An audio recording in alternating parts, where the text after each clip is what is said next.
অনেকদিন ধরে খুঁচাইতেছে বিয়ে করো বলে একটু সময় নেই, চেনা জানা হোক, তারপরে নতুন নতুন দেখতেছে তো আমাকে এর জন্য, তাই না? সে মনে করে দুবাই থাকে। শোনেন, অনেকে তো আমাকে ফলো করে ফেসবুকে, যেহেতু বাইরের দেশে থাকে, ফেসবুকে ইউটিউবে সে ফলো করছে, আমাকে ভালো লাগছে। যে কোনো লোক এক ভালো লাগলে তাকে প্রকাশ করতে আর সে তাকে আমাকে ভালো লাগছে, তার ভালোবাসা প্রকাশ করেছে। সে আমাকে ভালোবাসা বিয়ে করতে চায়।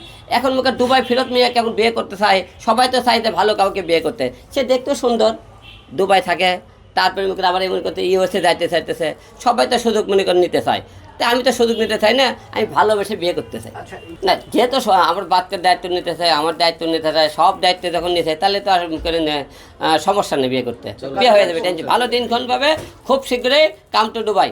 চলে গেলে থাকগা, আমি কি করবো? আমি কি ধরে রাখতে পারবো? চলে গেলে আর দুবাই চলে গেলে আমি কে বিয়ে করবো? এবার ইউএসএ বিয়ে করবো, কানাডা বিয়ে করবো, বাংলাদেশে সব বাইরে বিয়ে। বিয়ে তখন বাইরে দেশে একবার শুরু হয়ে যাবে, সবকালে বাইরেই হবে, দেশে আর বিয়ে হবে না। প্রত্যেকটা মানুষের যোগ্যতা নিজের মধ্যে থেকে অনুভব করতে হয়।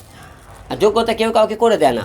একটা মেয়ে তুমি সংসার করার মতো মেয়ে আলাদা, মিডিয়াতে কাজ করার মতো মেয়ে আলাদা, এবং যারা মনে করে কিছু লোক আমাকে ব্যবহার করার মতো আলাদা। আমি তো এই দেবো নিজে, আমাকে এই দেবো যতটা দেখছি সবাই তাদের প্রয়োজনে এসেছে, আমার প্রয়োজনে কেউ আসেনি, বুঝছেন? তাদের প্রয়োজন শেষ, তারা চলে গেছে।